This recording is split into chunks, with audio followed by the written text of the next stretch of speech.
আমি এতক্ষণ তোমাদের বক্তব্যগুলো শুনছিলাম। অসাধারণ, সত্যি অসাধারণ।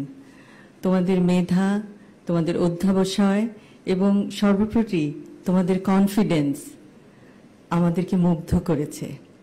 এবং আমরা আশা করব যে তোমরা তোমাদের জীবনে প্রত্যেক ক্ষেত্রে তোমরা সার্থক হও এবং দেশের মুখ উজ্জ্বল করো বিশ্বের দরবারে।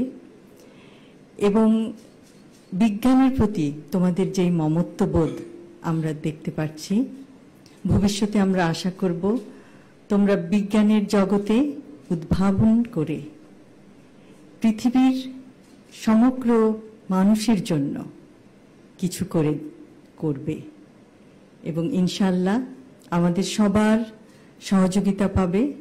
এবং যে কোনো সময় যে কোনো রকম তোমাদের প্রশ্ন থাকে যদি বিজ্ঞানের জগতে, তাহলে তোমরা তো জানো যে তোমাদের বিচারক মণ্ডলীরা সবসময় তোমাদেরকে অনুপ্রেরণা দিয়েছেন, তোমাদেরকে পথ দেখিয়েছেন কিভাবে তোমরা তোমাদের প্রজেক্টগুলিকে আরো সুন্দর করবে, আরো বিস্তারিতভাবে সবার কাছে তুলে ধরবে।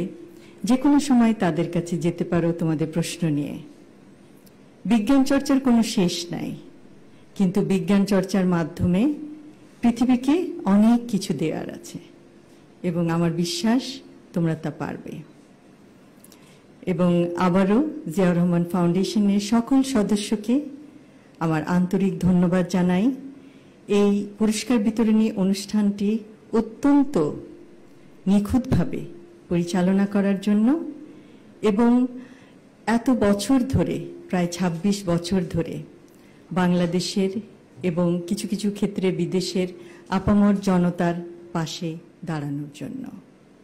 আবারও বলছি, জিয়াউর রহমান ফাউন্ডেশন সমাজ সেবামূলক কাজের একটি অসাধারণ দৃষ্টান্ত। সকলকে ধন্যবাদ।